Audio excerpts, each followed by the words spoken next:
Suspense.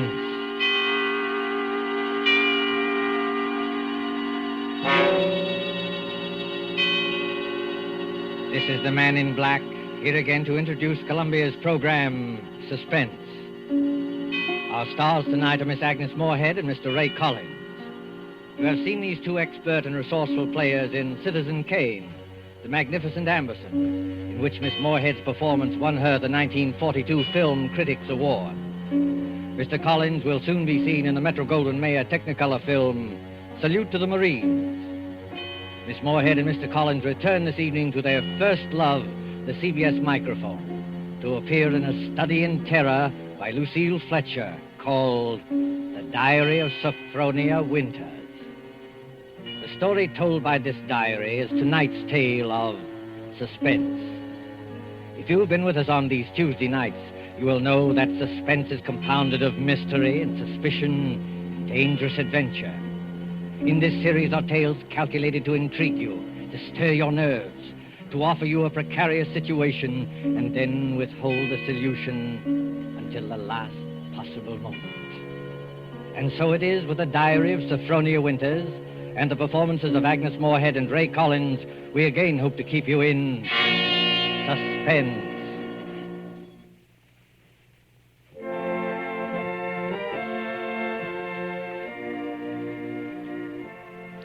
February 1st, St. Petersburg, Florida. I, Sophronia Winters, have hereby begun this diary because on this date I feel for the first time that I've begun to live. Diaries are no good unless one has thrilling experiences. For 40 years, I've never had what could really be called a thrilling experience. But Papa's death has changed everything. Here I am in beautiful St. Petersburg with everything to start life anew, money in my purse, 2 suitcases full of new clothes, and a gorgeous new permanent wave. And Florida is really the land of romance. It doesn't matter whether you're 17 or 70. There are parties and dances and bingo games and flirtations for all. My landlady, in fact, tells me that people often become engaged and even married to perfect strangers overnight. I'm still shy, of course, but just the same, it's such fun and so thrilling to think one's fate may be just around the corner.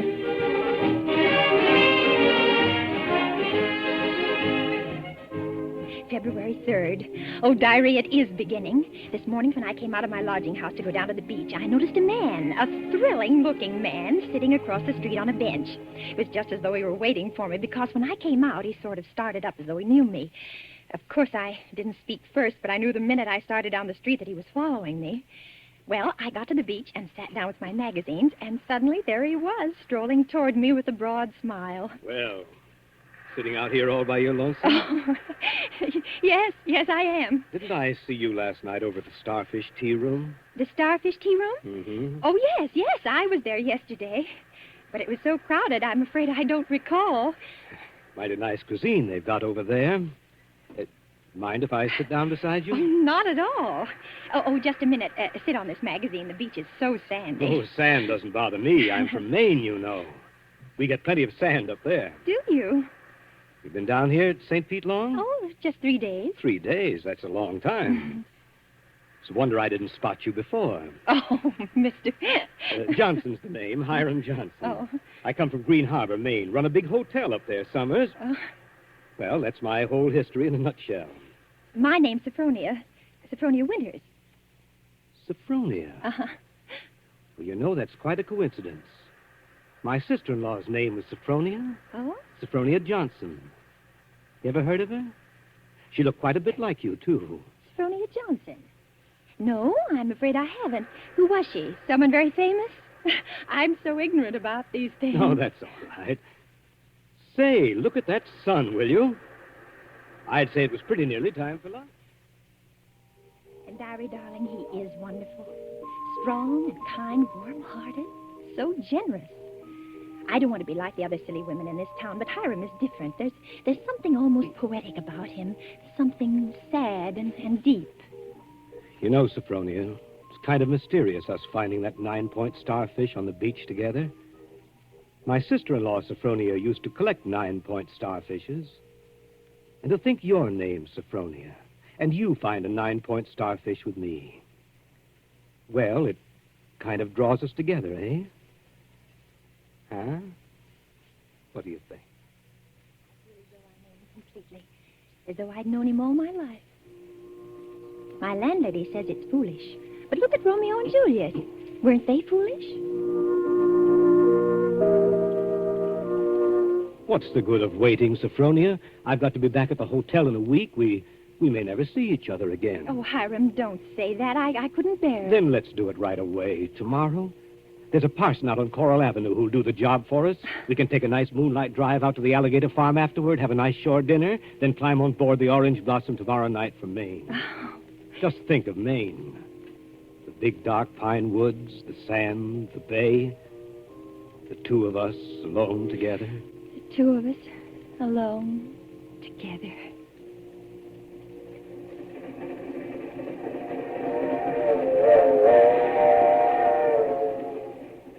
February 7th, on board the Orange Blossom. I was married in a wedding dress of Alice blue moire, with a frill of white organdy at the collar and wrists, and a rhinestone belt buckle.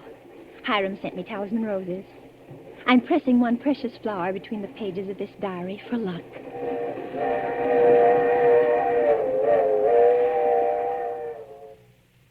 See it beyond this bend in a couple of minutes. Bags heavy? No, not particularly, dearest.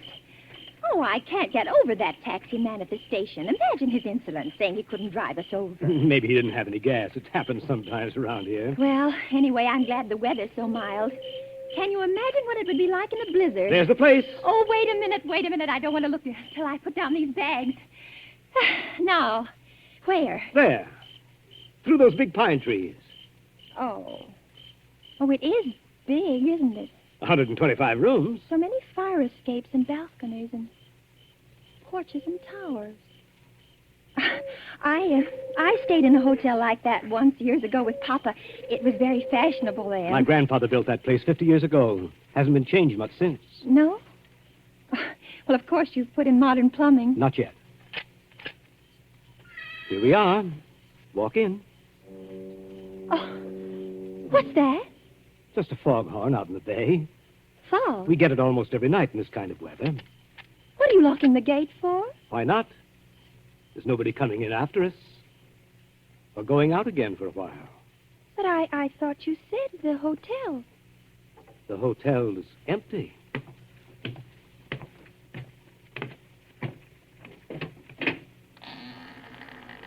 Hiram. What is it now? Hiram, darling, I know it sounds silly, but let's not go in there tonight. Let's wait until morning. Why? Oh, just because it's so dark and empty. There's not a light in the whole place, and no one's expecting us.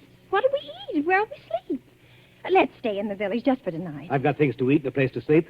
Come on. Oh, my arm. Hiram! Hiram! If you remember my telling you down in Florida about my sister-in-law, Sophronia, well, that's her over there on the wall. Take a look at her. Hiram, you hurt me. Oh, well, the glass is very dusty. She must have died many years ago. But her face is sweet, very sweet. And her eyes, there's something very sad and wistful about her eyes. She was a murderess. She was hanged in Portland 25 years ago for the murder of my brother Ephraim, here in the lobby of this hotel. She murdered him in cold blood with an axe. That fire axe hanging over there on the wall. Hiram. It was a summer day. There were guests sitting out on the front porch in the rockers. It was just after lunch. My brother Ephraim was sitting at the desk counting his loose change. My mother was crocheting in that old wicker rocking chair.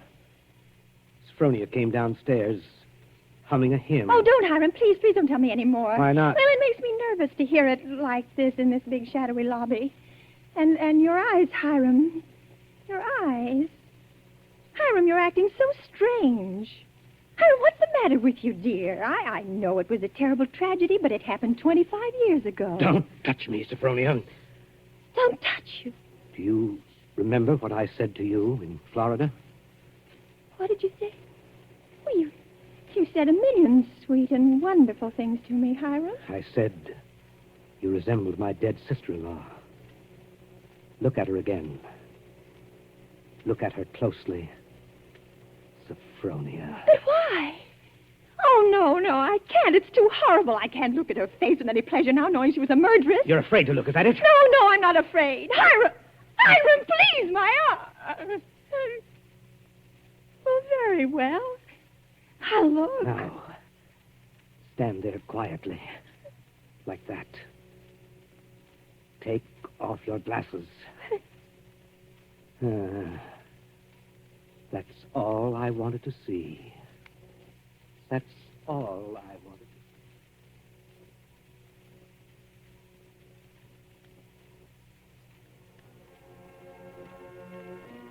February 13th, Green Harbor Hotel, Maine. I can't understand it. I try to fathom it, but my head aches and my heart is heavy. The hotel is deserted. Has been for 25 years. Everything is covered with spiders and cobwebs. Great dining room with its oak woodwork is alive with rats. And the row of broken rocking chairs on the front porch faces emptily out to sea. Does he mean this to be my home?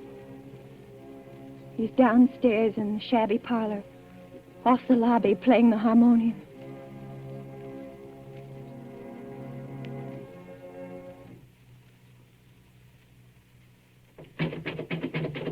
Sophronia. Yes? Yes, Hiram? Sleeping? No, dear. Why is your door locked? Come out. I want to show you around the place. It's all right, dear. I've seen it. I've seen just about everything. No, you haven't. You haven't seen the grounds at all. The grounds? But, Hiram, it's after midnight.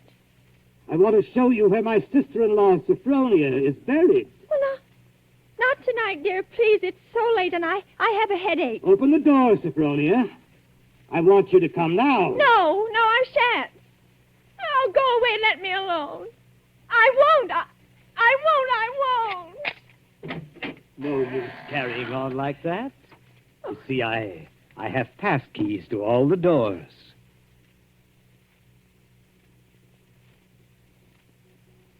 See, Sophronia. Beyond, where those 4 birches are standing, is where my sister-in-law, Sophronia, was laid away 25 years ago.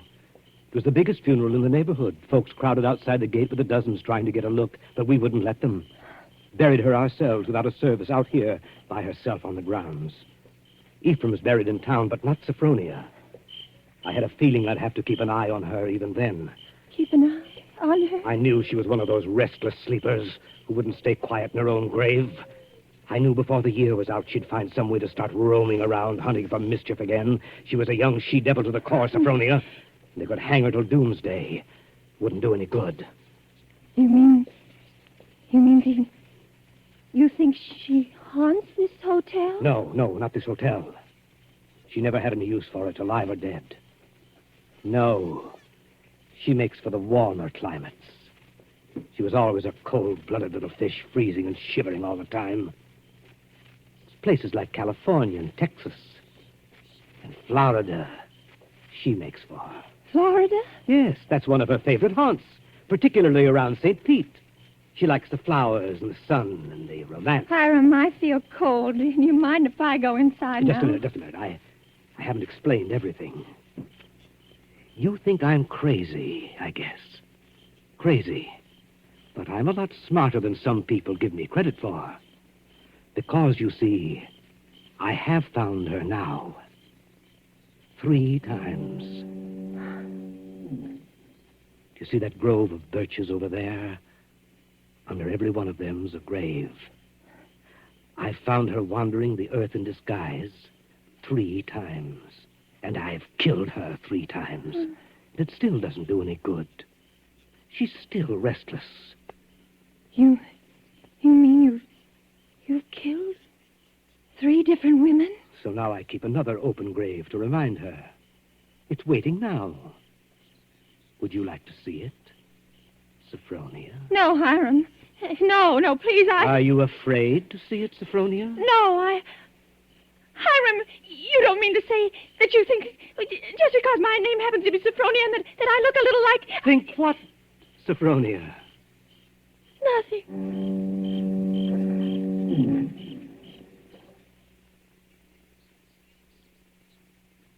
February 14th. My mind is made up. I made a terrible mistake, and I must get away from this place. I must get away from Hiram as quickly as I can. It should be easy. There's no fog today. If I can only escape from the hotel, I can run and hide in the pine woods. No. I shall wait for dusk, when he generally sits down in the parlor and plays the harmonium. I can hide a little earlier in one of the deserted rooms, and then, when his back is toward the lobby, slip out the front door.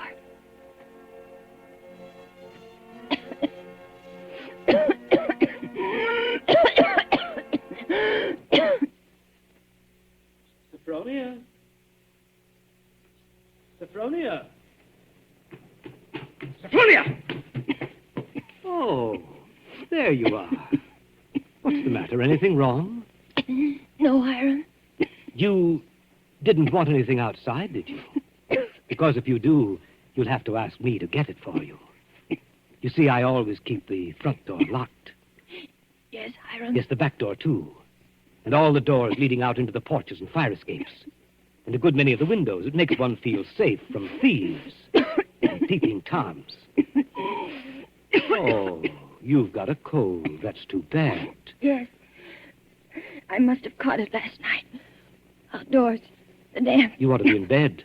A good bed. The only good bed in the house is in my sister-in-law, Sophronia's old room. No, Hiram. I'm all right. Is this a little head cold? Oh, little head colds often develop into pneumonia. Why, it's too bad I didn't think of that before. You might have slept in it from the beginning. Here, up these stairs. What? What's the matter? Are you so weak? No. No, I'm all right. This room is the cleanest in the hotel, too. I've always had a sort of suspicion about it. You see, I've kept everything as it was. What's the matter? Nothing. It's just... It seems kind of familiar. No. It's just that seeing it so clean, seeing it as though someone were living here, as though it only just stepped out for a moment. It's as she left it that afternoon when she walked down to murder my brother. You see her needlework on the table with the needle sticking in it? And her hymn book still open? She was very fond of singing hymns, Sophronia was. Had a nice voice, too. I used to accompany her. Oh. I'll turn down the bed for you. Then you can get undressed while I go and make you some hot tea. No, I don't want any. Here's the closet. You can put on one of Sophronia's dressing gowns.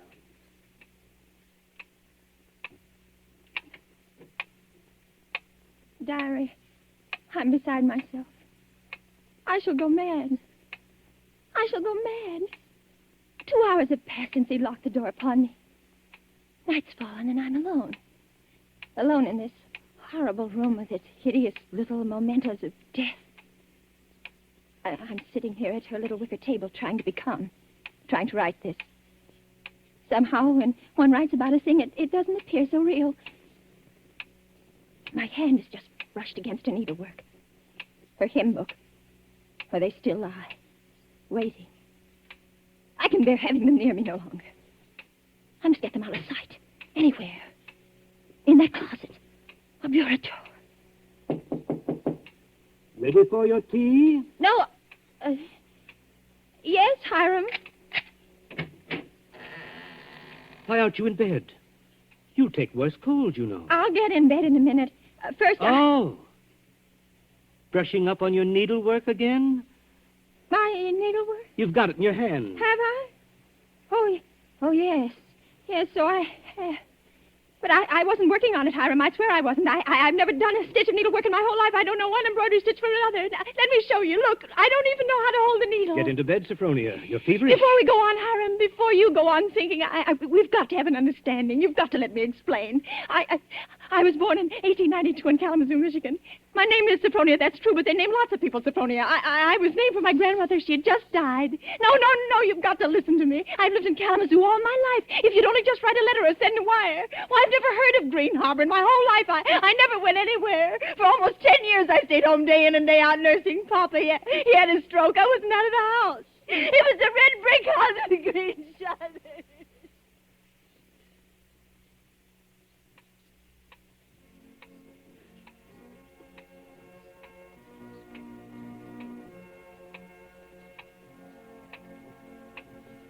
February 15th. Now I live only from moment to moment, listening to each creak upon the stairs. I've been in bed all day. It's night now. The foghorn has begun to blow again.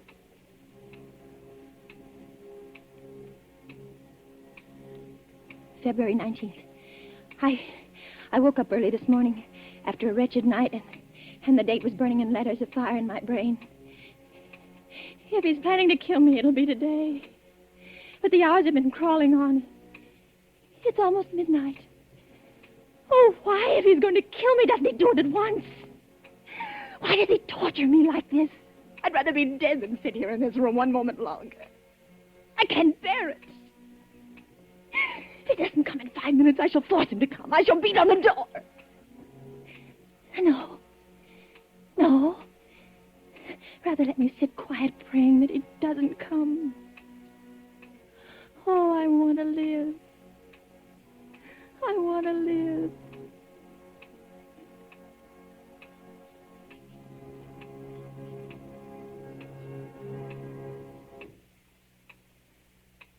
Sophronia! It's come. Sophronia! Come downstairs. I want you to sing me a hymn. Sing? He never asked me to sing for him before. But she sang. I can't sing, dear. I told you that long ago. Did you? Well, I'd forgotten. And besides, how can I come downstairs when my door's locked? It's unlocked. Try it. Unlocked? Oh, no. How could it be? Oh, it is, and I never knew it. I never knew it. Coming? He unlocked it.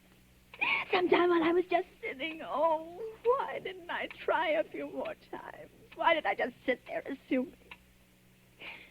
No, he'd have caught me anyway. He'd have known. But I might... Oh, now it's too late. He's going to kill me. Sophronia! Yes, Hiram. I'm coming.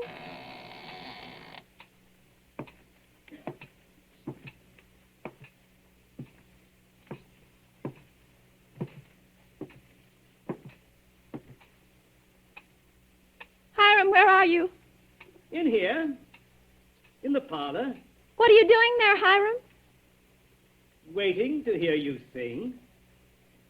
You're at the harmonium? Yes. All right. I'll sing. I haven't sung in years, but I might as well. I'll sing for you out here in the hall. My voice will carry better. It always did carry better in the hall, didn't it, Sophronia? So you remember that, too. Of course, you know both the front and back doors are locked. Play a few bars, Hiram, dear, to warm me up. Shall I sing, too, Sophronia? Would you like me to sing along with you? If it pleases you, Hiram. Work, for the night is coming. Work in the morning sun. Work, for the night is coming. When man's work is done. Work while the daylight darkens. Work in the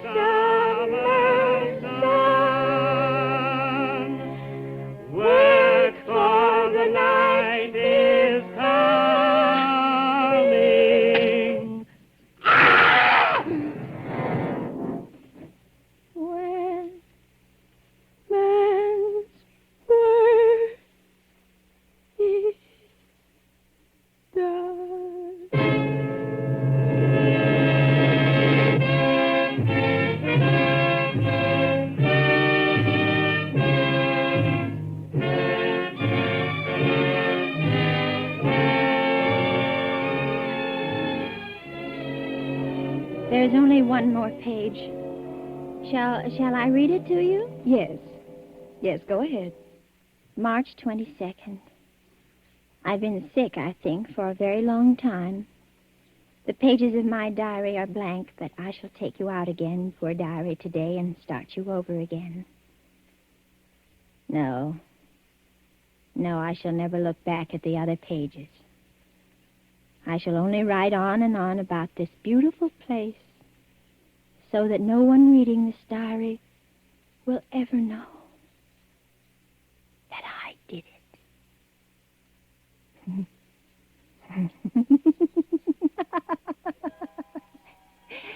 But I did do it, diary. I was smarter than he. When I opened that door at the head of the stairs and heard the music, when I saw the fire axe still hanging on the wall. Oh, I was so cautious. So terribly cautious. I tiptoed like a little mouse, even as I sang the hymn into that room where he was playing. But I was clever, so much cleverer than he. I kept on singing. And now I'm free. Free as a bird. I'm free, and he shall never catch me now, not this time or ever again, because he's dead. Isn't he, Nurse? Nurse, isn't my dear brother-in-law, Hiram, really dead? Yes, miss, he's dead. And now I'll thank you to hand me that diary. The doctor doesn't approve of the patient's writing anything.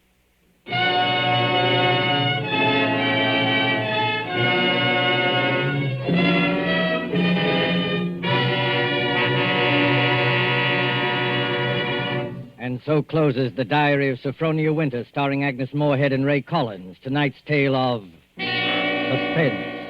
This is your narrator, the man in black, who conveys to you Columbia's invitation to spend this half hour in suspense with us again next Tuesday, when Richard Dix, Gail Page, and Montague Love star in Death Flies Blind. The producer of these broadcasts is William Spear, who with Ted Bliss, the director, Lud Gluskin, the musical director, Lucian Mohowick, the composer, and Lucille Fletcher, the author, collaborated on tonight's Suspense.